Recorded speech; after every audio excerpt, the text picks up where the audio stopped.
श्री गणेशाय नमः। जय श्री कृष्ण। राधे राधे। नमस्कार दोस्तों आप सभी का हमारे YouTube चैनल में स्वागत है।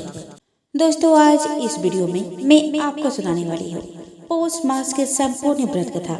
दोस्तों आज गुरुवार भी है, इसीलिए आज अमावस व्रत कथा के साथ साथ आप रसपान करेंगे गुरुवार व्रत कथा की। तो चलिए दोस्तों हम श्रवण करें आज की व्रत कथा।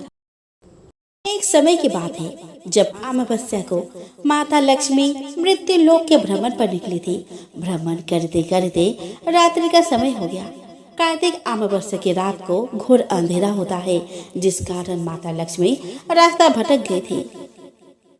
तब उन्होंने निश्चय किया कि आज की रात वह मृत्यु लोक में बिताएंगे तथा प्रातः काल अपने धाम बैकुंठ को पधार जाएंगे।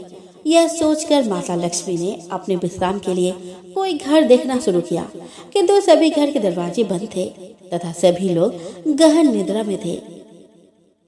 तभी कुछ दूरी पर माता लक्ष्मी को एक घर का द्वार खुला दिखाई दिया, जहाँ से दीपक की रोशनी भी आ रही थी। वहां पहुंचकर माता लक्ष्मी ने देखा कि एक बूढ़ी महिला चरखा चला रही थी। माता लक्ष्मी ने एक साधारण महिला का रूप लिया तथा उस वृद्ध स्त्री से रहने के लिए आश्रय मांगा। उस वृद्ध महिला ने माता लक्ष्मी को अपने कुटिया में स्थान दिया तथा उनकी अच्छे से अवभगत की। माता लक्ष्मी के सो जाने के पश्चात वह बूढ़ी महिला पुनः अपना काम करने लगी तथा काम करते करते ही उसकी आंख लग गई। जब उस बूढ़ी महिला ने सुबह उठकर देखा तो लक्ष्मी माता वहां से जा चुकी थी। उस बूढ़ी महिला का आश्चर्य का तब ठिकाना नहीं रहा जब उसने अपने आसपास देखा। उसकी कुटिया अब एक विशाल भवन में परिवर्तित हो चुकी थी तथा अब वह निर्धन से एक अमीर महिला बन चुकी थी। वह जान चुकी थी कि जो स्त्री कल रात उसके घर आई थी वह कोई साधारण महिला नहीं, अपितु स्वयं माँ लक्ष्मी का अवतार थी। तब से लेकर आज तक यह मान्यता है कि कार्तिक मास की अमावस्या की रात माँ लक्ष्मी मृत्यु लोक पर भ्रमण करने आती है और जिनके द्वार खुले होते हैं वह उनके घर प्रवेश करती है। दोस्तों त्रेता युग में राक्षसों का राजा रावण था, जिसकी राजधानी लंका में थी, किंतु उसके राक्षस संपूर्ण पृथ्वी पर फैले हुए थे। इतना ही नहीं, रावण ने अपने प्रताप से तीनों लोकों में त्राहिमाम मचा रखा था। लोगों के लिए भगवान की आराधना करना मुश्किल हो गया था। तब देवताओं की प्रार्थना पर भगवान विष्णु ने मृत्यु लोक पर अपना 7वां अवतार लिया, जो श्री राम के नाम से जाना गया। यह अवतार एक ऐसा अवतार था जिसने मानव जीवन के हर एक पहलू को दिखाया गया, अर्थात इसमें भगवान ने जन्म से लेकर मृत्यु तक अपने कर्तव्य का निर्वहन किया। श्री राम अयोध्या के राजा दशरथ के पुत्र थे तथा बचपन से ही विनम्र स्वभाव, प्रजा के हितैषी और हमेशा धर्म के मार्ग में चलने वाले व्यक्तित्व के थे। उनके गुणों की ख्याति प्रजा में इस प्रकार व्याप्त हुई कि अयोध्या की प्रजा उन्हें केवल अपने आगामी राजा नहीं अपितु भगवान समझने लगे। जब श्री राम के राज्याभिषेक की घड़ी निकट आई तो पूरी अयोध्या उल्लास से भर उठी। जिस क्षण की प्रतीक्षा अयोध्या की प्रजा श्री राम के जन्म से ही कर रही थी, वह क्षण बस आने ही वाला था, किंतु समय के काल चक्र ने ऐसा चक्र चला कि श्री राम का राज्याभिषेक रुक गया और उन्हें 14 वर्ष का कठोर वनवास मिला। यह वनवास उनके पिता दशरथ के द्वारा उनके सौतेली माँ कैकेयी के कहने पर दिया गया था। इन 14 वर्षों में उन्हें अपना जीवन केवल वनों में रहकर ही व्यतीत करना था। उनके साथ उनकी पत्नी सीता व छोटे भाई लक्ष्मण ने भी वन में जाने का निर्णय किया। अगले दिन श्री राम रथ में बैठकर जब वन में प्रस्थान करने लगे तो मानो अयोध्या में चीख पुकार मच गई। अयोध्या की प्रजा उन्हें जाने देने के लिए बिल्कुल भी तैयार नहीं थे। श्री राम के समझाने के पश्चात वे सभी समझ तो गए, लेकिन अब वे लोग उनके साथ वन में ही रहना चाहते थे, अर्थात अयोध्या की प्रजा उन्हें जाने देने से तो नहीं रोक सकती थी, लेकिन उन्होंने निर्णय लिया कि जहां उनके आराध्य श्री राम रहेंगे वे सभी वही रहेंगे। कुछ इस प्रकार का स्नेह था प्रजा का श्री राम से, किंतु श्री राम थे मर्यादा और धैर्य की खान। जब उन्होंने देखा कि प्रजा अब उनकी नहीं सुनेगी, वो उनके साथ ही चले गए। तो उन्होंने एक योजना के तहत कार्य किया। जब सारी प्रजा रात में सो रही थी, तब वे भोर होने से पूर्व ही लक्ष्मण और सीता के साथ वन में निकल गए। प्रातः काल जब अयोध्या की प्रजा उठी तो श्री राम को वहां नहीं पाकर विलाप करने लगी। उन्हें पता चल गया था कि श्री राम उनके धर्म का पालन करने हेतु अकेले निकल पड़े हैं। यह देखकर सबकी दृष्टि में उनका सम्मान और अधिक बढ़ गया था। इसके पश्चात श्री राम ने अपने पिता के वचनों को पालन करते हुए 14 वर्ष वनवासी के रूप में एक कठोर जीवन व्यतीत किया।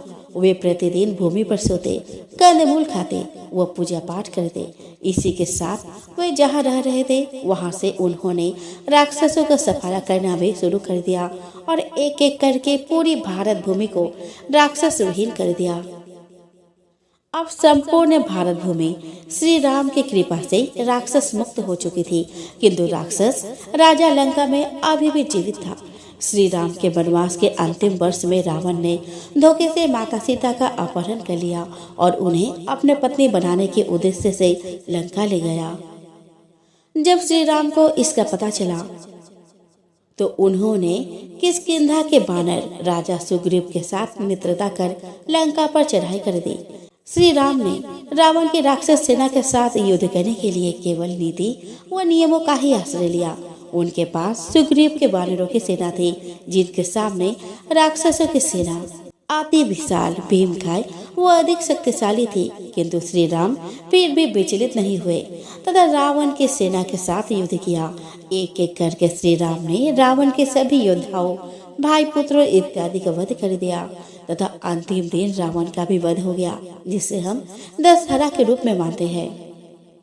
रावण वध के पश्चात आधिकारिक तौर पर श्री राम लंका के राजा थे और उन्हें यह पद मिल भी गया था, लेकिन उन्होंने राज्य स्वीकार करना तो दूर, नगर में भी जाना उचित नहीं समझा।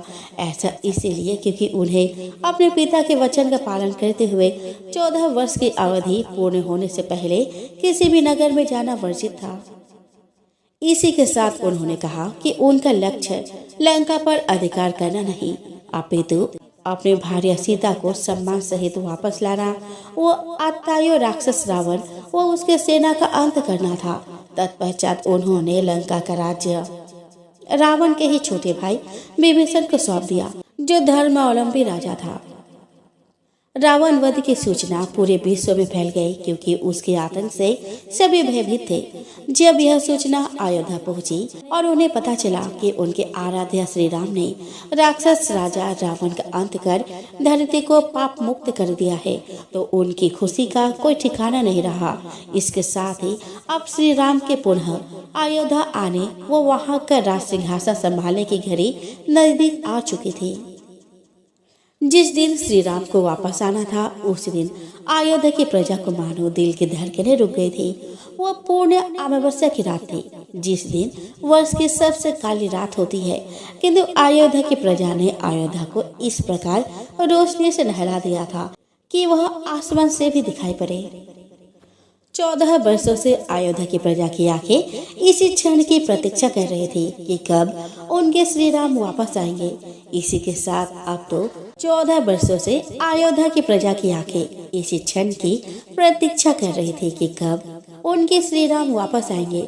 इसी के साथ अब तो वे राक्षस राजा रावण का वध करके लौट रहे थे, तो उनकी खुशी भी दोगुनी हो गई थी। इस उपलक्ष्य में उन्होंने अपने घरों, चौराहों, अयोध्या के राजमहल को दीपक की रोशनी से सजा दिया था और वह अंधेरी रात भी जगमगा उठी थी।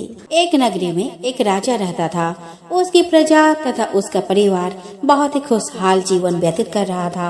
राजा की पत्नी बहुत ही धार्मिक विचारों वाली थी और अपनी प्रजा को देखकर बहुत खुश थी। राजा के महल के सामने एक साहूकार की हवेली थी। रानी और साहूकार की पत्नी सहेलियों की तरह रहते थे एवं सहेलियों की तरह एक दूसरे से बातें करती रहती थी। एक दिन साहूकार की हवेली से साहूकार की पत्नी की रोने की आवाज आई। रोने की आवाज सुनकर रानी ने राजा को इसका कारण पूछा, तो राजा ने बताया कि साहूकार के पुत्र की मृत्यु हो गई है, जिस वजह से साहूकार की पत्नी दुखी है और दुख के कारण रो रही है। इस बात को सुनने के बाद रानी ने कहा कि आखिर दुख क्या है, वह क्यों रो रही है।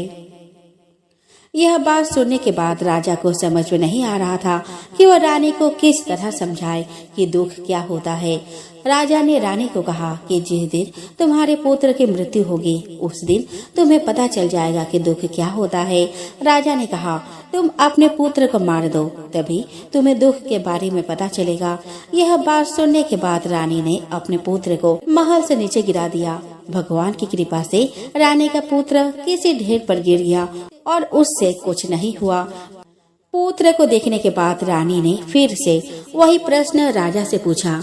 तब राजा ने कहा कि पड़ोसी राज्य से युद्ध हो रहा है, मैं उस युद्ध में अकेला जाऊंगा। जब मेरी मृत्यु की खबर तुम तक पहुंचेगी तब तुम्हें एहसास हो जाएगा कि दुख क्या होता है।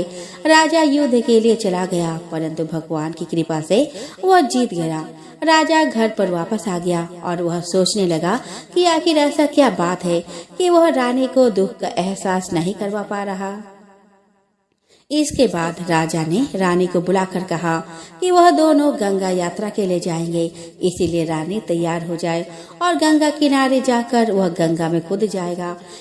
रानी ने गंगा यात्रा की तैयारी शुरू कर ली। दूसरी तरफ कैलाश में भगवान शिव ने सती को कहा कि मैं कल युग में तुम्हें सुख आत्मा के दर्शन करवा दूंगा। यह कहने के बाद भगवान शिव जी ने बकरी का और माता पार्वती ने बकरी का रूप धारण कर लिया। इसके बाद वह नदी किनारे घास चरने लगे। वहीं पर राजा अपने रानी के साथ आ गया। राजा तथा रानी ने वह भोजन किया और विश्राम करने लगे। उस समय राजा पानी लेने चला गया। वहीं पर माता पार्वती ने शिव जी से कहा कि रानी दुख दिखना चाहती है और भगवान से पूछने लगे कि रानी को दुख का एहसास क्यों नहीं हो रहा। रानी ने पशुओं को मनुष्य के बोली बोलते हुए सुन लिया। उसने सुना कि भगवान शिव माता पार्वती से कह रहे थे कि रानी ने अमावस्या का व्रत किया था, जिस कारण उसको दुख नहीं भोगना पड़ रहा। पिछले जन्म में रानी ने अमावस्या का व्रत किया और इस जन्म में वह अब सुख भोग रही है। इसके बाद उन्होंने कहा कि वह राजा गंगा में भी नहीं मरेगा। रानी ने यह बातें सुनने के बाद राजा को सारी बातें बता दी। इसके बाद राजा रानी महल वापस आ गए। राजा ने अपने प्रजा को भी अमावस्या के व्रत करने की आज्ञा दी और कहा कि जो भी मनुष्य अमावस्या का व्रत करेंगे उन्हें हमेशा सुख समृद्धि हासिल होगी। दोस्तों, सूर्य पुत्र शनिदेव दंड अधिकारी कहलाते हैं क्योंकि वे सभी को कर्म के अनुसार फल देते हैं, इसीलिए उन्हें न्याय का देवता भी कहा जाता है। हालांकि शनिदेव के इस गुण के कारण मानव और देवता सभी उनसे भय रखते हैं। कहा जाता है कि व्यक्ति यदि भूलवश भी कोई गलती कर दे तो वह शनिदेव के दंड के विधान से बच नहीं पाता है। यही कारण है कि हर व्यक्ति चाहता है कि उसके कुंडली में शनि की स्थिति ठीक रहे और उसे शनि दोष से पीड़ित न होना पड़े। लेकिन एक बार शनिदेव को स्वयं श्राप का भागी बनना पड़ा था। दोस्तों, शनिदेव को उनकी पत्नी द्वारा ही श्राप दिया गया था। इस श्राप ने आज तक शनिदेव का पीछा नहीं छोड़ा, जिस कारण वे सिर झुकाकर चलते हैं। चलिए जानते हैं शनिदेव की पत्नी और इस पौराणिक कथा के बारे में। ब्रह्म पुराण के अनुसार शनिदेव श्री कृष्ण के बहुत बड़े भक्त थे। वे अपना ज्यादातर समय श्री कृष्ण की उपासना में ही व्यतीत करते थे। शनिदेव का विवाह चित्ररथ की कन्या से हुआ। शनिदेव की पत्नी परम सती साध्वी, पतिव्रता और तेजस्विनी थी। शनिदेव की पत्नी को एक बार संतान प्राप्ति की इच्छा हुई। इसके लिए वह शनिदेव के पास पहुंची, लेकिन शनिदेव कृष्ण भक्ति में लीन थे। पत्नी के खूब प्रयास के बाद भी शनिदेव का ध्यान भंग नहीं हो पाया। इसके बाद शनिदेव की पत्नी को क्रोध आ गया और उन्होंने क्रोध में ही शनिदेव को श्राप दे दिया। पत्नी ने कहा कि आज के बाद जिस व्यक्ति पर शनिदेव की दृष्टि पड़ेगी वह तबाह हो जाएगा। ध्यान से जागने के बाद शनिदेव को भूल का आभास हुआ और उन्होंने पत्नी को मनाने की कोशिश की। इसके लिए शनिदेव ने क्षमा भी मांगी, लेकिन शनिदेव की पत्नी के पास श्राप को निष्फल करने की शक्ति नहीं थी। इसी घटना के बाद से शनिदेव अपना सिर नीचे करके चलने लगे, जिससे कि उनकी दृष्टि से किसी का अकारण विनाश न हो। एक लप्सी था और एक तपसी था। तपसी हमेशा भगवान की तपस्या में लीन रहता था। लपसी रोजाना सवा सेर की लापसी बनाकर भगवान को भोग लगाकर जिम लेता था। एक दिन दोनों लड़ने लगे। तपसी बोला, मैं रोज भगवान की तपस्या करता हूँ, इसलिए मैं बड़ा हूँ। लपसी बोला, मैं रोजाना भगवान को सवा सेर लापसी का भोग लगाता हूँ, इसलिए मैं बड़ा हूँ। नारद जी वहाँ से गुजर रहे थे। दोनों को लड़ता देखकर उनसे पूछा कि तुम क्यों लड़ रहे हो। तपसी ने खुद के बड़ा होने का कारण बताया और लपसी ने अपना कारण बताया। नारद जी बोले कि तुम्हारा फैसला मैं कर दूंगा। दूसरे दिन लपसी और तपसी नहाकर अपने रोज की भक्ति करने आए तो नारद जी ने छुपकर 1.25 करोड़ की एक अंगूठी उन दोनों के आगे रख दी। तपसी की नजर जब अंगूठी पर पड़ी तो उसने चुपचाप अंगूठी उठाकर अपने नीचे दबा ली। लपसी की नजर अंगूठी पर पड़ी, लेकिन उसने ध्यान नहीं दिया। भगवान को भोग लगाकर लापसी खाने लगा। नारद जी सामने आए तो दोनों ने पूछा कि कौन बड़ा, तो नारद जी ने तपसी से खड़ा होने को कहा। वो खड़ा हुआ तो उसके नीचे दबी अंगूठी दिखाई पड़ी। नारद जी ने तपसी से कहा, तपस्या करने के बाद भी तुम्हारी चोरी करने की आदत नहीं गई, इसीलिए लपसी बड़ा है और तुम्हें तुम्हारी तपस्या का कोई फल नहीं मिलेगा। तपसी शर्मिंदा होकर माफी मांगने लगा। उसने नारद जी से पूछा कि मुझे मेरी तपस्या का फल कैसे मिलेगा। नारद जी ने कहा, यदि कोई गाय और कुत्ते की रोटी नहीं बनाएगा तो फल तुझे मिलेगा। यदि कोई ब्राह्मण को भोजन करवाकर दक्षिणा नहीं देगा तो फल तुझे मिलेगा। यदि कोई साड़ी के साथ ब्लाउज नहीं देगा तो फल तुझे ही मिलेगा। यदि कोई दिए से दिया जलाएगा तो फल तुझे मिलेगा। यदि कोई सारी कहानी सुने लेकिन तुम्हारी कहानी नहीं सुने तो फल तुझे मिलेगा। उसी दिन से हर व्रत कथा और कहानी के साथ लपसी तपसी की कहानी भी सुनी और कही जाती है। यह गणेश जी की कथा है, जिसे किसी भी व्रत या अन्य किसी कथा को सुनने के बाद अनिवार्य रूप से सुना जाता है। गणेश जी की पूजा के उपरांत विनायक जी की कथा, गणेश जी की कथा को सुनना अत्यंत ही शुभ होता है। एक बार गणेश जी महाराज एक सेठ जी के खेत में से जा रहे थे तो उन्होंने 12 दाने अनाज को तोड़ दिए। वे गणेश जी के मन में पछतावा भी हुआ कि मैंने तो सेठ जी के यहाँ चोरी कर ली। तो गणेश जी सेठ जी के 12 साल की नौकरी करने लग गए। एक दिन सेठानी राख से हाथ धोने लगी तो गणेश जी ने सेठानी का हाथ पकड़कर मिट्टी से हाथ धुला दिया। सेठानी सेठ जी से बोली, ऐसा क्या नौकर रखा है? नौकर होकर उसने मेरा हाथ पकड़ लिया। सेठ जी ने गणेश जी को बुलाकर पूछा कि तुमने सेठानी का हाथ क्यों पकड़ा? तो गणेश जी ने बोला, मैंने तो एक सीख की बात बताई है। राख से हाथ धोने पर घर की लक्ष्मी नाराज होकर घर से चली जाती है और मिट्टी से हाथ धोने से आती है। सेठ जी ने सोचा कि गणेश है तो सच्चा। थोड़े दिन बाद कुंभ का मेला आया। सेठ जी ने कहा, गणेश सेठानी को कुंभ के मेले में स्नान करा के ले आओ। सेठानी किनारे पर बैठकर नहा रही थी तो गणेश जी उनका हाथ पकड़कर आगे डुबकी लगवा लाए। घर आकर सेठानी ने सेठ से कहा कि गणेश ने तो मेरी इज्जत ही नहीं रखी और इतने सारे आदमियों के बीच मुझे घसीट कर आगे पानी में ले गए। तब सेठ जी ने गणेश जी को पूछा कि ऐसा क्यों किया? तो गणेश जी ने कहा, सेठानी किनारे बैठकर गंदे पानी से नहा रही थी तो मैं आगे अच्छे पानी में डुबकी लगवा कर ले आया। इससे अगले जन्म में बहुत बड़े राजा और राजपाट मिलेगा। सेठ जी ने सोचा कि गणेश है तो सच्चा। एक दिन घर में पूजा पाठ हो रही थी, हवन हो रहा था। सेठ जी ने गणेश जी को कहा कि जाओ सेठानी को बुला कर ले आओ। गणेश सेठानी को बुलाने गया तो सेठानी काली चुनरी ओढ़कर चलने लगी तो गणेश जी ने काली चुनरी को फाड़ दी और कहा कि लाल चुनरी ओढ़ के चढ़ो। सेठानी नाराज होकर सो गई। सेठ जी ने आकर पूछा कि क्या बात है तो सेठानी ने बोली, कि गणेश ने मेरा चुनरी फाड़ दी। सेठ जी ने गणेश को बुलाकर बहुत डांटा और कहा, तुम बहुत बदमाशी करते हो। तो गणेश जी ने कहा, पूजा पाठ में काला वस्त्र नहीं पहनते हैं, इसलिए मैंने लाल वस्त्र के लिए कहा। काला वस्त्र पहनने से कोई भी शुभ काम सफल नहीं होता। फिर सेठ जी ने सोचा कि गणेश है तो समझदार।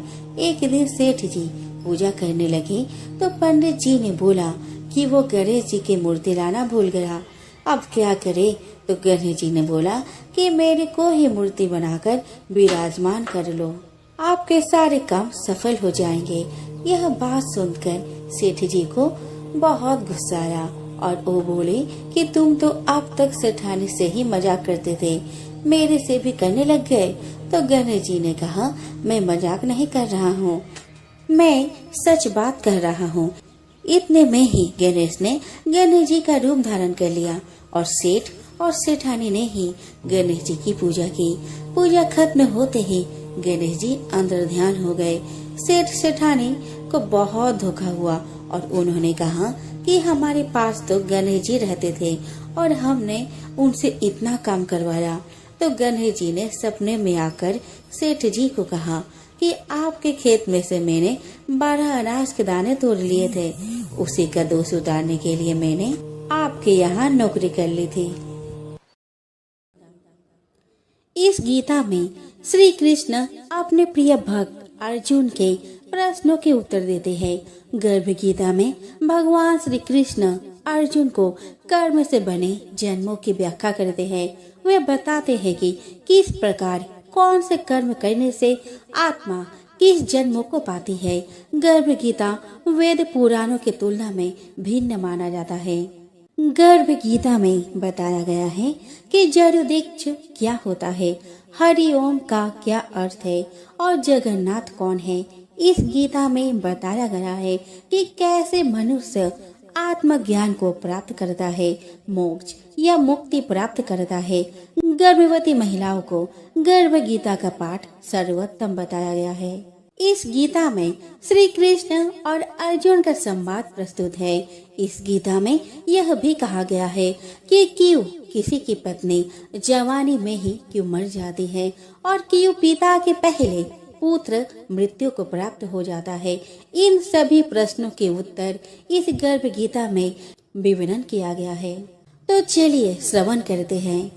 गर्भ गीता की शुरुआत में अर्जुन भगवान से यही प्रश्न पूछते हैं कि आत्मा का पुनः पुनः जन्म क्यों होता है, इस जन्म में उसके क्या कर्तव्य होते हैं, किन पाप कर्मों के कारण यह जीवन में अनेक दुखों को पाता है और किन कर्मों के कारण वह जीवन में अनेक सुखों की प्राप्ति करता है और अंत में वह कौन सा मार्ग है जिसके द्वारा वह मोक्ष और मुक्ति को प्राप्त करता है, अर्थात वह आत्मा कब भगवान में ही लीन हो जाती है और उस आत्मा का जन्म मरण का सारा दुख समाप्त हो जाता है। परंतु जिसे मुक्ति नहीं मिलती उन्हें अलग अलग योनियों में जन्म लेकर अपने अच्छे और बुरे कर्म को भोगना पड़ता है। अर्जुन कहते हैं, हे भगवान, कृपया बताएं कि जीव जब गर्भ में आता है तो वह किस पूर्व कर्म के कारण आता है। हे मधुसूदन, प्राणी जन्म के पूर्व गर्भावस्थ को कष्ट भोगता है और जन्म लेते समय भी असहाय कष्ट पाता है। इसके उपरांत वह संसार में रहकर रोग पीड़ा भोगता है, उसे बुढ़ापा आता है, प्राणी की मृत्यु भी होती है। अस्तु प्रभु जी, कृपया यह बताएं कि वे कौन से कर्म हैं जो प्राणी को जन्म मरण से रहित बनाते हैं। श्री कृष्ण कहते हैं, हे अर्जुन, जन्म मरण का बंधन उन प्राणियों की नियति है जो संसार में लिप्त रहते हैं। ऐसे प्राणी संसार में अनुरक्त रहते हैं, अर्थात संसार के नश्वर पदार्थों से ही प्रेम करते हैं। वे सांसारिक वस्तुओं की कामना करते हैं। प्राणी संसार की माया पाने की चेष्टा तो करता है, परंतु मेरी भक्ति पर ध्यान नहीं देता। इसके कारण वह बारंबार और अनेक योनियों में जाकर जरा मरण का दुख उठाता है। अर्जुन कहते हैं, हे जनार्दन, सांसारिक मोह माया से मुक्ति तो बहुत कठिन है। माया चित्त हर लेती है। मन काम, क्रोध, लोभ, मोह और अहंकार रूपी विकार से गिरा मदमस्त हाथी है। तृष्णा रूपी शक्ति से प्रेरणा देती है। 5 विकारों में अहंकार प्रबल है, जो कि प्राणी को नरक में ले जाता है। हे ऋषिकेश, इस मदमस्त हाथी को कैसे भस्म किया जाए? मन को भक्ति में लगाने हेतु क्या उपाय करना उचित है? श्री कृष्ण कहते हैं, हे धनंजय, जैसे मदमस्त हाथी को भस्म करने के लिए अंकुश की आवश्यकता होती है, उसी प्रकार मन को वश में करने के लिए अभ्यास द्वारा ज्ञान प्राप्त करना आवश्यक होता है। भक्ति और ज्ञान बराबर अभ्यास करते रहने पर ही प्राप्त होते हैं। अर्जुन कहते हैं, हे मधुसूदन, आपके भक्ति के लिए कोई वन खंडों में जा रमते हैं और कोई बैरागी बनकर स्थान स्थान पर भ्रमण करते रहते हैं। हे प्रभु, कृपया बताएं कि आपकी भक्ति कैसे मिल सकती है? श्री कृष्ण कहते हैं, हे अर्जुन, मेरी खोज में वन वन भटकते सन्यासी अथवा स्थान स्थान पर जाने वाले बैरागी मुझे तब तक प्राप्त नहीं कर पाते जब तक उनके हृदय में मेरा निवास नहीं होता। तब अथवा वैराग्य का तो मेरी भक्ति पाने में बाधा डालता है। जटा धारण करने वाले अर्थात भस्म लगाकर बैरागी बनने मात्र से जीव मेरी कृपा का पात्र नहीं बन पाता। अहंकारी को तो मेरा दर्शन सुलभ ही नहीं होता। मैं शुद्ध हृदय वाले सतत अभ्यासी ऐसे जीव को मिलता हूँ जो काम, क्रोध, मोह, ममता और अहंकार से परे है। अर्जुन कहते हैं, हे माधव, प्राणी पंच विकार जनित प्रवृत्ति के कारण लौकिक जीवन नष्ट कर लेता है। हे मुरारी, कृपया बताए कि वह कौन सा पाप है जिसके कारण किसी व्यक्ति की स्त्री असमय मर जाती है। किन पापों के फल स्वरूप अल्पवायु में पुत्र मर जाता है? कौन से पाप के कारण व्यक्ति वीर्यहीन हो जाता है? कृष्ण कहते हैं, किसी का लिया हुआ ऋण नहीं चुकाने वाला पति पत्नी हानि का दुख उठाता है। उसी प्रकार किसी के धरोहर को न लौटाने वाले का पुत्र अल्पवायु में मर जाता है। किसी को सहयोग सहायता का आश्वासन देकर भी समय आने पर सहयोग न करने वाला वीरहीन होता है। यह सब भयंकर पाप है जो स्त्री पुरुष एकाकी भोगते हैं। अर्जुन कहते हैं, हे दयानिधि, किस पाप के फलस्वरूप प्राणी सतत रोगी रहता है और किसको कर्म के फलस्वरूप बोझा ढोने वाला जघन्य पशु बनता है? श्री कृष्ण कहते हैं, हे अर्जुन, कोई सौभाग्यकांक्षिणी कन्या को बेचने वाला सतत रोगी रहता है। अभक्ष्य भोजन और मादक द्रव्यों का सेवन करने वाला अधम योनि में जन्म लेता है। झूठी गवाही देने वाला भोजन बनाकर पंच कवल कर स्वयं भोजन करने वाला बिल्ली और सूकर की योनि प्राप्त करता है। अर्जुन कहते हैं, हे प्रभु, इस संसार में जिनको आपने धन धान्य दिया है और उत्तम साधन दिए हैं, तो उनका पुण्य क्या था? श्री कृष्ण कहते हैं, उत्तम रीति से सुयोग्य पात्र को स्वर्ण आदि दान करने वाला धन धान्य और वाहन आदि पाता है। सत्य सनातन वैदिक रीति से सुयोग्य वर को विधि पूर्वक कन्या दान करने वाला उत्तम मानव योनि का अधिकारी बनाता है। अर्जुन कहते हैं, हे प्रभु, संसार में कोई तो सर्वांग सुंदर है और कोई कुरूप। सो श्रेष्ठ स्वास्थ्य और स्वरूपवान शरीर किन पुण्य से मिलता है? श्री कृष्ण कहते हैं, हे कौन्तेय, पुरुष का रूप स्वरूप नहीं गुण महत्वपूर्ण है। फिर भी आकर्षक देह संत विद्वानों की सेवा एवं निरंतर ज्ञान की आकांक्षा के फल स्वरूप मिलती है। अर्जुन कहते हैं, हे दयानिधि, प्राण, धन और सांसारिक सुखों से मोह क्यों रखता है? श्री कृष्ण कहते हैं, हे महाबाहु, अगर मेरी कृपा से प्राणी वंचित हो जाए तो धन दौलत और सांसारिक रूप आदि से प्रीति करने लगता है। यह सब नासवान है। विवेकी साधक को इससे दूर रहना चाहिए। जो व्यक्ति सांसारिक मोह से मुक्त हो, काशी, हरिद्वार, अवंतिका, अयोध्या आदि पवित्र स्थलों के दर्शन और मेरी निष्काम भक्ति करता है, वह राजा जैसी संपन्नता और ज्ञान प्राप्त करता है। इसी प्रकार विनम्र भाव से दान करने वाला, कामना रहित होकर दूसरों की सेवा करने वाला सदा अपनी आवश्यकता अनुसार धन पाता है। उसकी काया निरोगी रहती है। अर्जुन कहते हैं, हे प्रभु, प्राणी में रक्त विकार, खंड, वायु, अंधा अथवा पंगुता का कारण क्या है, बताने की कृपा करे। श्री कृष्ण कहते हैं, हे धनंजय, मेरी भक्ति से परे माया लिप्त, नशे व्यसनों में रत रहने वाला, क्रोधी, रक्त विकार, आलस्य से डूबे, दरिद्र, सिर संयम रहित, खंड वायु जैसे रोग से ग्रस्त होते हैं, पतिव्रत धर्म का उल्लंघन करने वाली स्त्री और संयम रहित पति में पंगुता, ज्योतिहीनता आती है। अर्जुन कहते हैं, हे जगत गुरु, कृपया करके गुरु दीक्षा के विषय में कुछ बताए। श्री कृष्ण कहते हैं, हे कौंतेय, तुम धन्य हो और धन्य है तुम्हारी माता। तुम्हारा ये प्रश्न संसार के लिए कल्याणकारी है। हे पार्थ, संयमी और इंद्रियों को वश में करने वाला कोई सिद्ध पुरुष जो इस भक्ति और परोपकार में लगा हो, गुरु रूप में धारण करे। अपने गुरु के मार्गदर्शन में मेरी आराधना कर व्यक्ति गुरु कृपा से मेरी भक्ति पाता है। ऐसे गुरु से विमुख प्राणी सप्तग्राम को मारने का पाप भोगता है। उसका मुख देखना भी पाप है। जैसे मदिरा भांड से सटा गंगा जल अशुद्ध हो जाता है, उसी प्रकार गुरुद्रोही गृहस्थ साधक की साधना निष्फल रहती है।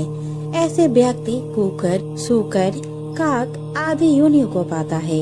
वह अजगर के समान आलस्य में डूबा तिरस्कार पाता है। अतः गुरु आज्ञा पालक, साधनशील, व्यसन रहित जीवन व्यतीत करना चाहिए।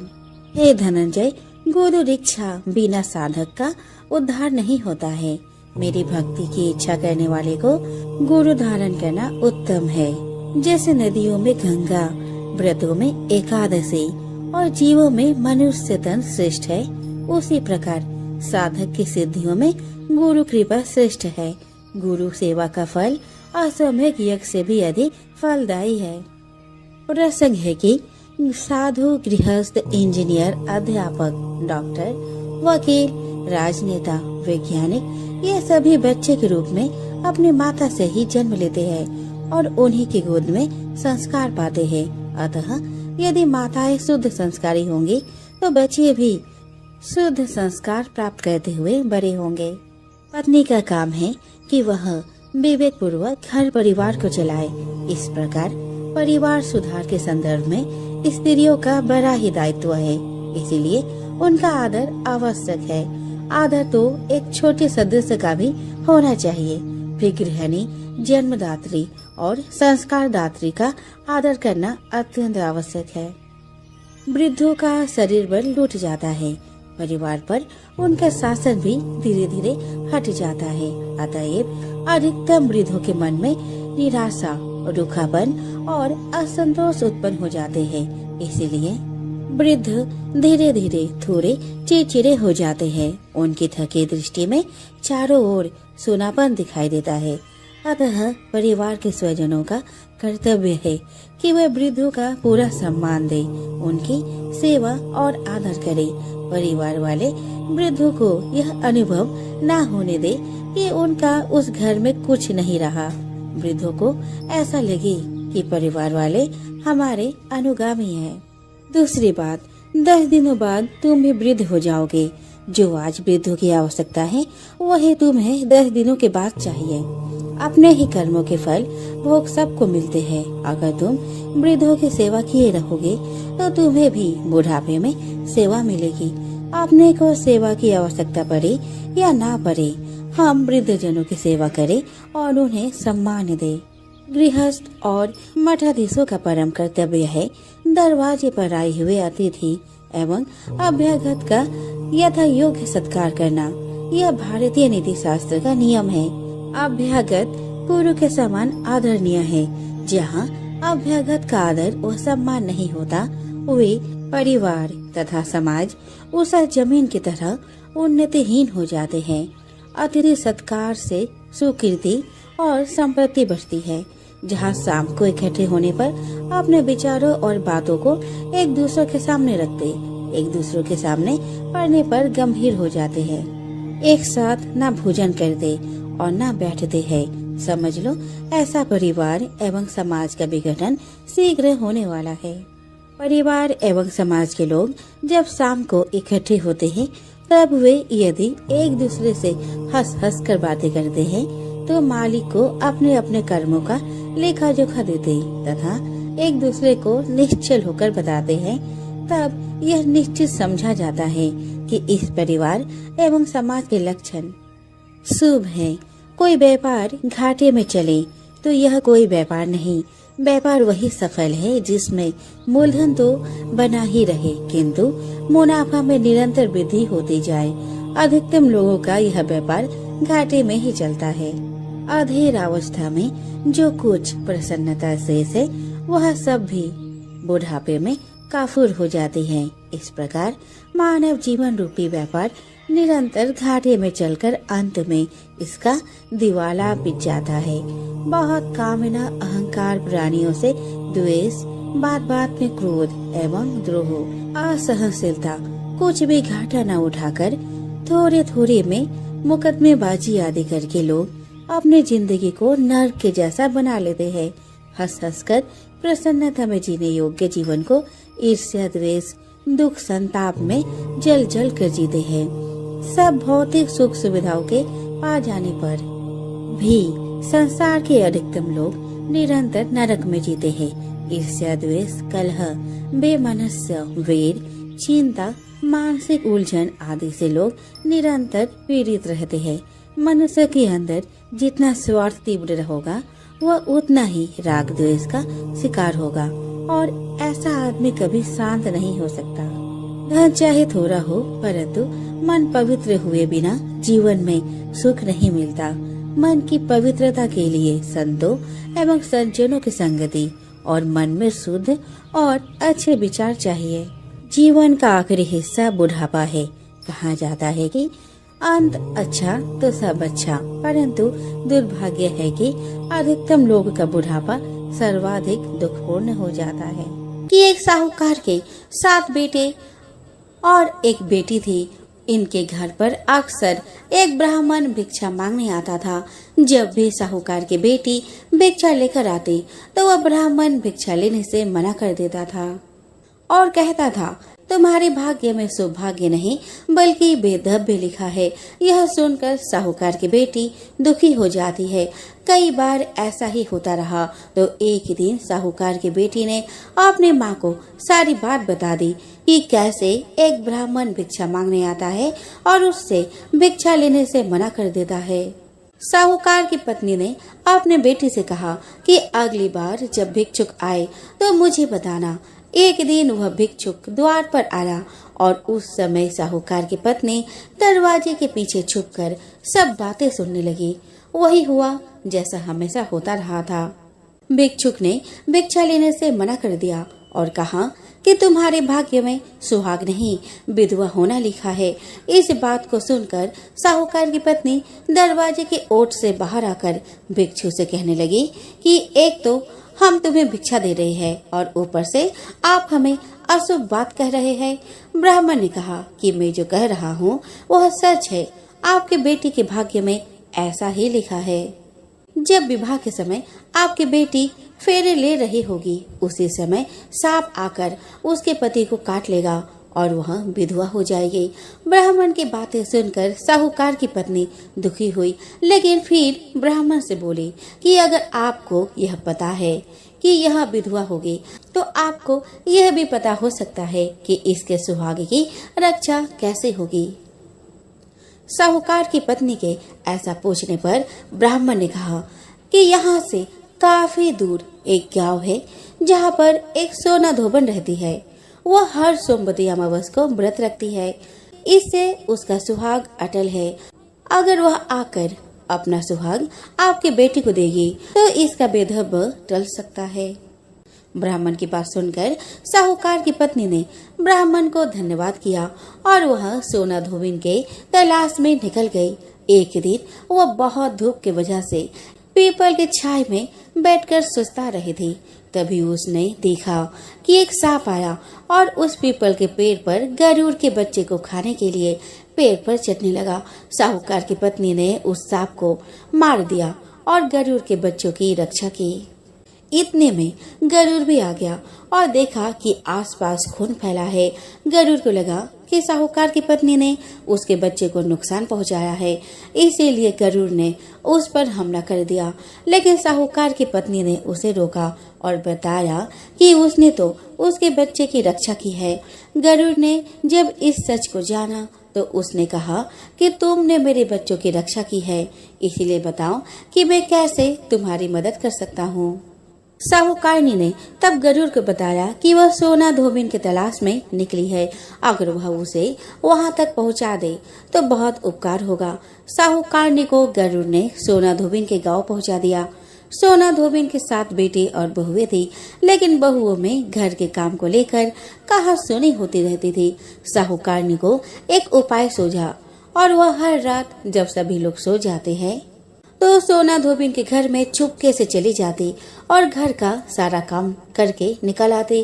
कई दिनों तक ऐसा चला तो एक दिन सोना धोबिन चुप कर बैठ गई और सब कुछ देख लिया। जब साहूकारनी जाने लगी तो धोबिन ने उसे पकड़ लिया और पूछा कि तुम कौन हो और यहाँ इस तरह मेरे घर का काम क्यों कर रही हो। साहूकारनी ने कहा कि मैं सब बता दूं, लेकिन पहले वचन दो कि सब सच जानने के बाद तुम मेरी मदद करोगी। सोना धोबिन ने साहूकारनी को वचन दिया। साहूकारनी ने सब बातें सोना धोबिन को बता दिया और अपने साथ चलने के लिए कहा। सोना धोबिन साहूकारनी के साथ चल दी और अपने बहुओं से कहा कि मेरे लौटने तक हो सकता है कि तुम्हारे ससुर जी की मृत्यु हो जाए, लेकिन उनके शरीर को तेल में डुबो कर रखना, अंतिम संस्कार मत करना। सोना धोबिन साहूकारनी के घर आ गई और जब साहूकारनी के बेटी की शादी हो रही थी तब फेरे के समय एक सांप लहलहाता हुआ चला आया। सोना धोबिन ने उस सांप के आगे दूध और लावा रख दिया और जैसे ही वह दूध पीने लगा धोबन ने उसे मार दिया। इसके बाद सोना धोबन ने कहा कि आप तक जो भी सोमवती अमावस्या मैंने किया है उसका पुण्य फल मैं साहूकारनी के बेटी को देती हूँ। इसके बाद साहूकारनी के बेटी का बेदब टल गया और वह सौभाग्यवती बन गई। इसके बाद सोना धोबन अपने गांव लौटने लगी तो एक दिन रास्ते में ही सोमवती अमावस्या आ गई। धोबिन ने इस दिन व्रत रखा और पीपल की पूजा की, कथा का पाठ किया। इस बीच सोना धोबिन के पति की मृत्यु हो गई थी। जब वह घर लौटी तो उसने अपने रास्ते में किए सोमवती अमावस्या का पुण्य अपने पति को दे दिया। इससे उसका मरा हुआ पति फिर से जीवित हो उठा। लोगों ने जब सोना धोबिन से पूछा कि तुमने अपने मरे हुए पति को कैसे जीवित कर लिया तो उसने बताया उसने अमावस्या के व्रत के प्रभाव से अपने पति को जीवित किया है। दोस्तों, प्राचीन समय की बात है। एक बड़ा प्रतापी तथा दानी राजा था। वह प्रत्येक गुरुवार को व्रत रखता एवं पूजन करता था। यह उसकी रानी को अच्छा नहीं लगता था। वह ना ही व्रत करती और ना ही किसी को एक पैसा दान में देती। राजा को भी वह ऐसा करने से मना किया करती थी। एक समय की बात है, राजा शिकार खेलने वन को चले गए। घर पर रानी और दासी थी। उस समय गुरु बृहस्पति साधु का रूप धारण कर राजा के दरवाजे पर भीख मांगने आए। साधु ने रानी से भिक्षा मांगी तो रानी कहने लगी कि हे साधु महाराज, मैं इस दान और पुण्य से तंग आ गई हूँ। आप कोई ऐसा उपाय बताए जिससे यह सारा धन नष्ट हो जाए तथा मैं आराम से रह सकूं।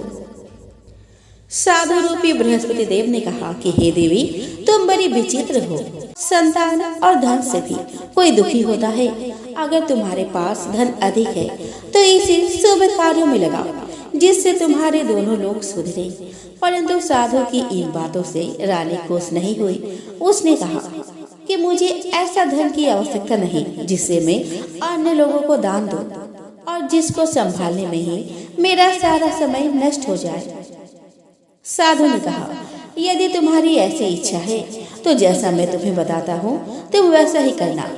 बृहस्पतिवार के दिन घर को गोबर से लिपना, अपने केसों को पीले मिट्टी से धोना, केसों को धोते समय स्नान करना, राजा से हजामत बनाने को कहना, भोजन में मांस मदिरा खाना, कपड़ा धोबी के यहाँ धुलने डालना।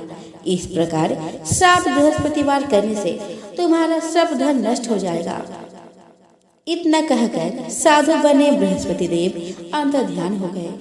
साधु के कहे अनुसार करते हुए रानी को केवल 3 बृहस्पतिवार ही बीते थे कि उसकी समस्त धन संपत्ति नष्ट हो गई। भोजन के लिए परिवार तरसने लगा।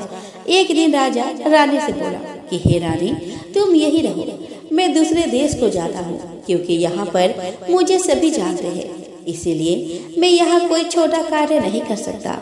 ऐसा कहकर राजा परदेश चला गया। वह जंगल से लकड़ी काट कर लाता और शहर में बेचता। इस तरह वो अपना जीवन व्यतीत करने लगा। इधर राजा के बिना रानी और दासी दुखी रहने लगी। एक समय जब रानी और दासी को 7 दिन बिना भोजन के रहना पड़ा, तो रानी ने अपने दासी से कहा कि हे दासी, पास ही के नगर में मेरी बहन रहती है, वह बड़ी धनवान है, तो उसके पास जा और कुछ ले आ, ताकि थोड़ा बहुत गुजर बसर हो जाए। दासी रानी की बहन के पास गई। उस दिन बृहस्पतिवार था। रानी की बहन उस समय बृहस्पतिवार की कथा सुन रही थी।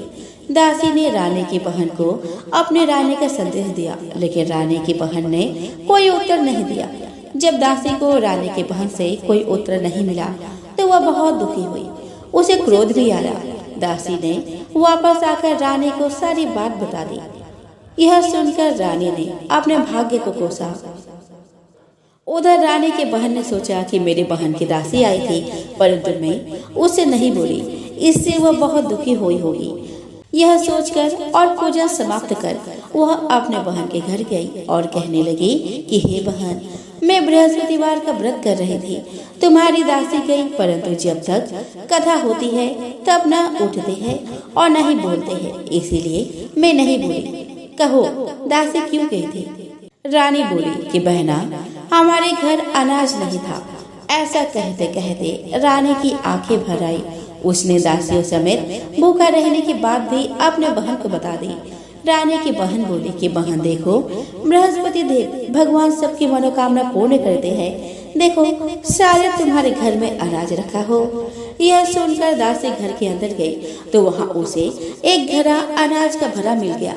उसे बड़ी हैरानी हुई, क्योंकि उसने एक एक बर्तन देख लिया था। उसने बाहर आकर रानी को बताया। दासी रानी से कहने लगी कि हे रानी, जब हमको अन्न नहीं मिलता तो हम व्रत ही तो करते हैं, तो क्यों ना इनसे व्रत और कथा की विधि पूछ ली जाए, हम भी व्रत किया करेंगे। दासी के कहने पर रानी ने अपने बहन से बृहस्पतिवार व्रत के बारे में पूछा। उसके बहन ने बताया कि बृहस्पतिवार के व्रत में चने की दाल और मुनक्का से विष्णु भगवान के केले की जड़ में पूजन करे तथा दीपक जलावे, पीला भोजन करे और कथा सुने। इससे गुरु भगवान बृहस्पति प्रसन्न होते हैं, मनोकामना पूर्ण होती है। व्रत और पूजन की विधि बताकर रानी की बहन अपने घर लौट गई। रानी और दासी दोनों ने निश्चय किया कि बृहस्पति देव भगवान का पूजन जरूर करेंगे। 7 रोज बाद जब बृहस्पतिवार आया तो उन्होंने व्रत रखा। गुड़ साल में जाकर चना और गुड़ बीन लाई और उसकी दाल से केले की जड़ तथा विष्णु भगवान का पूजन किया। अब पीला भोजन कहाँ से लाए? दोनों बड़ी दुखी हुई, परंतु उन्होंने व्रत किया था, इसीलिए बृहस्पति देव भगवान प्रसन्न थे। एक साधारण व्यक्ति के रूप में वे 2 थालों में सुंदर पीला भोजन लेकर आए और दासी को देकर बोले कि हे दासी, यह भोजन तुम्हारे लिए और तुम्हारे रानी के लिए है, इसे तुम दोनों ग्रहण करना। दासी भोजन पाकर बहुत प्रसन्न हुई।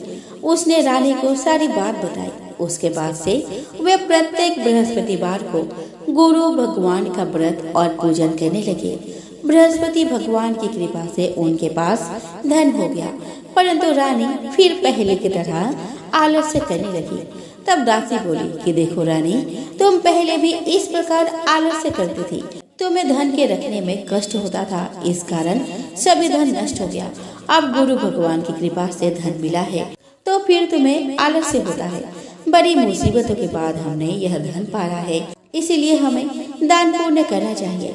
अब तुम भूखे मनुष्य को भोजन कराओ, पियाऊ लगवाओ, ब्राह्मणों को दान दो, कुआं, तालाब, बावड़ी आदि का निर्माण कराओ, मंदिर, पाठशाला बनाकर ज्ञान दान दो, कुंवारी कन्याओं का विवाह कराओ, अर्थात धन को शुभ कार्यों में खर्च करो, जिससे तुम्हारे कुल का यश बढ़े और स्वर्ग प्राप्त हो और फिर पितर प्रसन्न हो।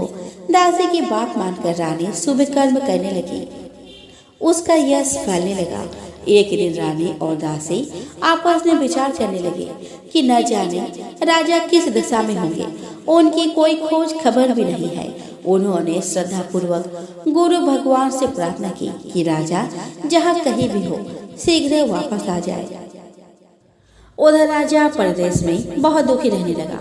वह प्रतिदिन जंगल से लकड़ी बीन कर लाता और उसे शहर में बेचकर अपने दुखी जीवन को बड़ी कठिनता से व्यतीत करता।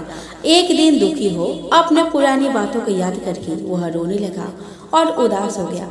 उसी समय राजा के पास बृहस्पति देव साधु के वेश में आकर बोले कि है लक्कड़हारी, तुम इस सुनसान जंगल में किस चिंता में बैठी हो, मुझे बतलाओ। यह सुनकर राजा के नेत्रों में जल भर आया। साधु की वंदना कर राजा ने अपनी संपूर्ण कहानी सुना दी। महात्मा दयालु होते हैं। वे राजा से बोले कि हे राजा, तुम्हारी पत्नी ने बृहस्पति देव के प्रति अपराध किया था, जिसके कारण तुम्हारी यह दशा हुई। अब तुम किसी प्रकार की चिंता मत करो, भगवान तुम्हें पहले से अधिक धन देंगे। देखो, तुम्हारी पत्नी ने बृहस्पतिवार का व्रत प्रारंभ कर दिया है। अब तुम भी बृहस्पतिवार का व्रत करके चने की दाल व गुड़ जल के लोटे में डालकर केले का पूजन करो, फिर कथा कहो या सुनो। भगवान तुम्हारे सब मनोकामना पूर्ण करेंगे। साधु की बात सुनकर राजा बोला कि हे प्रभु, लकड़ी बेचकर तो इतना पैसा नहीं बचता जिससे भोजन करने के उपरांत कुछ बचा सकूं। मैंने रात्रि में अपने रानी को व्याकुल देखा है। मेरे पास कोई साधन नहीं जिससे इसका समाचार जान सकूं। फिर मैं बृहस्पति देव की क्या कहानी कहूँ, यह भी मुझको मालूम नहीं है। साधु ने कहा, हे राजा, मन में बृहस्पति भगवान के पूजन व्रत का निश्चय करो। वे स्वयं तुम्हारे लिए कोई राह बना देंगे। बृहस्पतिवार के दिन तुम रोजाना की तरह लकड़ियां लेकर शहर में जाना। तुम्हें रोज से 2 गुना धन प्राप्त होगा, जिससे तुम भली भांति भोजन कर लोगे तथा बृहस्पति देव की पूजा का सामान भी आ जाएगा। जो तुमने बृहस्पतिवार की कहानी के बारे में पूछा है वह इस प्रकार है। प्राचीन समय में एक बहुत ही निर्धन ब्राह्मण था। उसके कोई संतान नहीं थी। वह नित्य पूजा पाठ करता। उसकी स्त्री न स्नान करती और न किसी देवता का पूजन करती। इस कारण ब्राह्मण देवता बहुत दुखी रहते थे। भगवान की कृपा से ब्राह्मण के यहाँ एक कन्या उत्पन्न हुई। कन्या बड़ी होने लगी। प्रातः स्नान करके वह भगवान विष्णु का जप करती। बृहस्पतिवार का व्रत भी करने लगी। पूजा पाठ समाप्त कर पाठशाला जाती तो अपने मुट्ठी में जौ भर कर ले जाती और पाठशाला जाने के मार्ग में डालती जाती। लौटते समय वही जौ स्वर्ण के हो जाते और उनको बीन कर घर ले आती। एक दिन वह बालिका सूप में सोने की जौ को फटक कर साफ कर रही थी। तभी उसकी माँ ने देख लिया और कहा कि हे बेटी, सोने की जौ को फटकने के लिए सोने का सूप भी तो होना चाहिए। दूसरे दिन गुरुवार था। कन्या ने व्रत रखा और बृहस्पति देव से सोने का सूप देने की प्रार्थना की। बृहस्पति देव ने उसकी प्रार्थना स्वीकार कर ली। रोजाना की तरह वह कन्या जौ फैलाती हुई पाठशाला चली गई। पाठशाला में लौटकर जब वह जौ बीन रही थी तो बृहस्पति देव की कृपा से उसे सोने का सूप मिला। उसे वह घर में ले आई और उसे जौ साफ करने लगी, परंतु उसकी माँ का वही ढंग रहा। एक दिन की बात है। कन्या सोने के सूप में जब जौ साफ कर रही थी, उस समय उस नगर का राजकुमार वहां से निकला। कन्या के रूप को देखकर वह उस पर मोहित हो गया।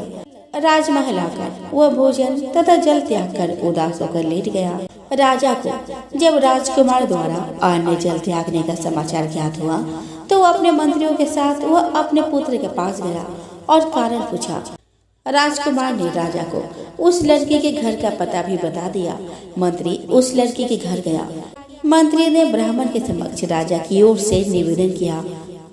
कुछ ही दिनों बाद ब्राह्मण की कन्या का विवाह राजकुमार के साथ संपन्न हो गया। कन्या के घर ले जाते ही ब्राह्मण के घर में पहले की भांति गरीबी का निवास हो गया। एक दिन दुखी होकर ब्राह्मण अपने पुत्र से मिलने गए। बेटी ने पिता की अवस्था को देखा और अपने माँ का समाचार पूछा। ब्राह्मण ने सभी हाल कह सुनाया। कन्या ने बहुत सा धन देकर अपने पिता को विदा कर दिया, लेकिन कुछ ही दिनों बाद फिर वही हाल हो गया। ब्राह्मण फिर अपने कन्या के यहाँ गया और सभी हाल कह सुनाया। तो पुत्री बोली कि हे पिताजी, आप माताजी को यहाँ ले आओ, मैं उन्हें वह विधि बता दूंगी जिससे गरीबी दूर हो जाए। ब्राह्मण देवता अपने स्त्री को साथ लेकर अपने पुत्री के पास राजमहल पहुँचे। तो पुत्री अपने माँ को समझाने लगी कि हे माँ, तुम प्रातः काल स्नान आदि करके विष्णु भगवान का पूजन करो तो सब दरिद्रता दूर हो जाएगी। परंतु उसकी माँ ने उसकी एक भी न सुनी। वह प्रातः काल उठकर अपने पुत्री का बच्चा जूठन खा लेती है।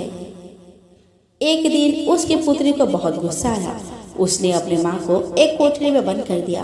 प्रातः उसने स्नान आदि करा के पूजा पाठ करवाया तो उसकी माँ की बुद्धि ठीक हो गई। इसके बाद से वह नियम से पूजा पाठ करने लगी और प्रत्येक बृहस्पतिवार को व्रत रखने लगी। इस व्रत के प्रभाव से वह मृत्यु के बाद स्वर्ग को गई। वह ब्राह्मण भी सुखपूर्वक इस लोक का सुख भोगकर स्वर्ग को प्राप्त हुआ। इस तरह कहानी कहकर साधु देवता वहां से लोप हो गए। धीरे धीरे समय व्यतीत होने पर फिर बृहस्पतिवार का दिन आया। राजा जंगल से लकड़ी काटकर शहर में बेचने गया। उसे उस दिन और दिनों से अधिक धन मिला। राजा ने चना गुड़ आदि लाकर बृहस्पतिवार का व्रत किया। उस दिन से उसके सभी क्लेश दूर हो गए। परंतु जब अगले गुरुवार का दिन आया तो वह बृहस्पतिवार का व्रत करना भूल गया। इस कारण बृहस्पति देव नाराज हो गए। उस दिन उस नगर के राजा ने विशाल यज्ञ का आयोजन किया था। अपने समस्त राज्य में घोषणा करवा दी कि सभी मेरे यहाँ भोजन करने आवे, किसी के घर चूल्हा ना जले। इस आज्ञा को जो न मानेगा उसको फांसी दे दी जाएगी। राजा के आज्ञा अनुसार राज्य के सभी दासी राजा के भोज में सम्मिलित हुए, लेकिन लकड़हारा कुछ देर से पहुंचा, इसीलिए राजा उसको अपने साथ महल में ले गए। जब राजा लकड़हारे को भोजन करा रहे थे तो रानी की दृष्टि उस खूंटी पर पड़ी जिस पर उसका हार लटका हुआ था। उसे हार खूंटी पर लटका दिखाई नहीं दिया। रानी को निश्चय हो गया कि मेरा हार इस लकड़हारे ने चुरा लिया है। उसी समय सैनिक बुलवाकर उसको जेल में डलवा दिया। लकड़हारा जेल में विचार करने लगा कि ना जाने कौन सा पूर्व जन्म के कर्म से मुझे यह दुख प्राप्त हुआ, और जंगल में मिले साधु को वह याद करने लगा। तत्काल बृहस्पति देव साधु के रूप में प्रकट हो गए और कहने लगे, अरे मूर्ख, तूने बृहस्पति देवता की कथा नहीं की, इसी कारण तुझे दुख प्राप्त हुआ है। अब चिंता मत कर, बृहस्पतिवार के दिन जेल खाने के दरवाजे पर तुझे 4 पैसे पड़े मिलेंगे। उनसे तू बृहस्पतिवार की पूजा करना तो तेरे सभी कष्ट दूर हो जाएंगे। अगले बृहस्पतिवार उसे जेल के द्वार पर 4 पैसे मिले। राजा ने पूजा का सामान मंगवाकर कथा कही और प्रसाद बांटा। उसी रात्रि में बृहस्पति देव ने उस नगर के राजा को स्वप्न में कहा कि हे राजा, तूने जिसे जेल में बंद किया है उसे कल छोड़ देना, वह निर्दोष है। राजा प्रातः काल उठा और खूंटी पर हाथ टंगा देखकर लकड़हारे को बुलाकर क्षमा मांगी और राजा को सुंदर वस्त्र आभूषण भेंट कर उसे विदा किया। गुरुदेव की आज्ञा के अनुसार राजा अपने नगर को चल दिया। राजा जब नगर के निकट पहुंचा तो उसे बड़ा ही आश्चर्य हुआ। नगर में पहले से अधिक बाग, तालाब, कुएं और बहुत से धर्मशालाएं, मंदिर आदि बने हुए थे। राजा ने पूछा कि यह किसका बाग और धर्मशाला है। तब नगर के सब लोग कहने लगे कि यह सब रानी और दासी द्वारा बनवाया गया है। राजा को आश्चर्य हुआ और गुस्सा भी आया कि उसकी अनुपस्थिति में रानी के पास धन कहां से आया होगा। जब रानी ने यह खबर सुनी कि राजा आ रहे हैं तो उसने अपने दासी से कहा कि हे दासी, देख, राजा हमको कितनी बुरी हालत में छोड़ गए थे। वो हमारी ऐसी हालत देखकर लौट ना जाए, इसीलिए तू दरवाजे पर खड़ी हो जा। रानी की आज्ञा अनुसार दासी दरवाजे पर खड़ी हो गई और जब राजा आए तो उन्हें अपने साथ महल में लुभा लाई। तब राजा ने क्रोध करके अपनी तलवार निकाली और पूछने लगा कि बताओ यह धन तुम्हें कैसे प्राप्त हुआ है। तब रानी ने सारी कथा कह सुनाई। राजा ने निश्चय किया कि मैं रोजाना दिन में 3 बार कथा कहूँगा तथा रोज व्रत किया करूँगा। अब हर समय राजा के दुपट्टे में चने का दाल बंधी रहती और दिन में 3 बार कथा कहता। एक रोज राजा ने विचार किया कि चलो अपने बहन के यहाँ हो आओ। इस तरह का निश्चय कर राजा घोड़े पर सवार हो अपने बहन के यहाँ चल दिया। मार्ग में उसने देखा कि कुछ आदमी एक मुर्दे को लिए जा रहे हैं। उन्हें रोककर राजा कहने लगा कि अरे भाइयों, मेरी बृहस्पतिवार की कथा सुन लो। वे बोले कि लो, हमारा तो आदमी मर गया है, इसको अपनी कथा की पड़ी है। परंतु कुछ आदमी बोले कि अच्छा कहो, हम तुम्हारी कथा भी सुनेंगे। राजा ने दाल निकाली और कथा कहनी शुरू कर दी। जब कथा आधी हुई तो मुर्दा हिलने लगा और जब कथा समाप्त हुई तो राम राम करके वह मुर्दा खड़ा हो गया। राजा आगे बढ़ा, उसे चलते चलते शाम हो गई। आगे मार्ग में उसे एक किसान खेत में हल चलाता दिखा। राजा ने उससे कथा सुनने का आग्रह किया, लेकिन वह नहीं माना। राजा आगे चल पड़ा। राजा के हटते ही बैल पछाड़ खाकर गिर गए एवं किसान के पेट में बहुत जोर से दर्द होने लगा। उसी समय किसान की पत्नी रोटी लेकर आई। उसने जब देखा तो अपने पुत्र से सब हाल पूछा। बेटे ने सभी हाल बता दिया। बुढ़िया दौड़ी दौड़ी उस घुड़सवार के पास गई और उससे बोली कि मैं तेरी कथा सुनूंगी, तू अपनी कथा मेरे खेत पर ही चलकर कहना। राजा ने लौटकर बुढ़िया के खेत पर जाकर कथा कही, जिसके सुनते ही बैल खड़े हो गए और किसान के पेट का दर्द भी बंद हो गया। राजा अपने बहन के घर पहुंच गया। बहन ने भाई की खूब मेहमानी की। दूसरे रोज प्रातः का राजा जागा तो वह देखने लगा कि सब लोग भोजन कर रहे हैं। राजा ने अपने बहन से जब पूछा कि ऐसा कोई मनुष्य है जिसने भोजन नहीं किया हो, जो मेरे बृहस्पतिवार की कथा सुन ले। बहन बोले कि हे भैया, यह देश ऐसा ही है। पहले यहाँ के लोग भोजन करते हैं, बाद में अन्य काम करते हैं। फिर वह एक कुम्हार के घर गई जिसका लड़का बीमार था। उसे मालूम हुआ कि उसके यहाँ 3 दिन से किसी ने भोजन नहीं किया। रानी ने अपने भाई की कथा सुनने के लिए कुम्हार से कहा। वो तैयार हो गया। राजा ने जाकर बृहस्पतिवार की कथा कही, जिसको सुनकर उसका लड़का ठीक हो गया। अब तो राजा की प्रशंसा होने लगी। एक दिन राजा ने अपने बहन से कहा कि हे बहन, मैं अब अपने घर जाऊंगा, तुम भी तैयार हो जाओ। राजा की बहन ने अपने सास से अपने भाई के साथ जाने की आज्ञा मांगी। सास बोली कि चली जा, परंतु अपने लड़कों को मत ले जाना, क्योंकि तेरे भाई के कोई संतान नहीं है। बहन ने अपने भाई से कहा कि हे भैया, मैं तो चलूंगी, परंतु कोई बालक नहीं जाएगा। अपने बहन को भी छोड़कर दुखी मन से राजा अपने नगर को लौट आया। राजा ने अपने रानी से सारी कथा बताई और फिर बिना भोजन किए वो सैया पर लेट गया। रानी बोली कि हे प्रभु, बृहस्पति देव ने हमें सब कुछ दिया है, वे हमें संतान अवश्य देंगे। उसी रात बृहस्पति देव ने राजा को स्वप्न में कहा कि हे राजा, उठ, सभी सोच त्याग दे, तेरी रानी गर्भवती है। राजा को यह जानकर बड़ी खुशी हुई। 9वें महीने रानी के गर्भ में एक सुंदर पुत्र पैदा हुआ। तब राजा बोला कि हे रानी, स्त्री बिना भोजन के रह सकती है, परंतु बिना कहे नहीं रह सकती। जब मेरी बहन आए तो मुझसे कुछ मत कहना। रानी ने हाँ कर दी। जब राजा की बहन ने यह शुभ समाचार सुना तो वह बहुत खुश हुई तथा बधाई लेकर अपने भाई के पास आई। रानी ने तब उसे आने का उल्हाना दिया कि जब भाई अपने साथ ला रहे थे तब टल गई, उनके साथ न आई और आज अपने आप ही भागी भागी बिना बुलाए आ गई। तो राजा की बहन बोली कि भाई, मैं इस प्रकार न कहती तो तुम्हारे घर औलाद कैसे होती।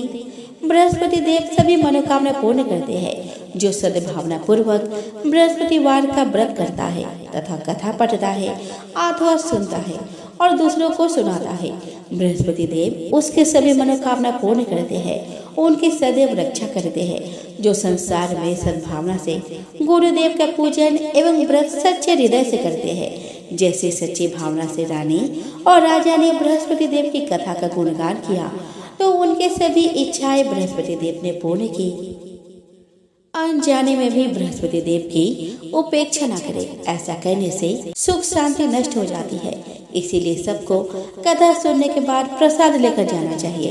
हृदय में उनका मनन करते हुए जयकारा बोलना चाहिए।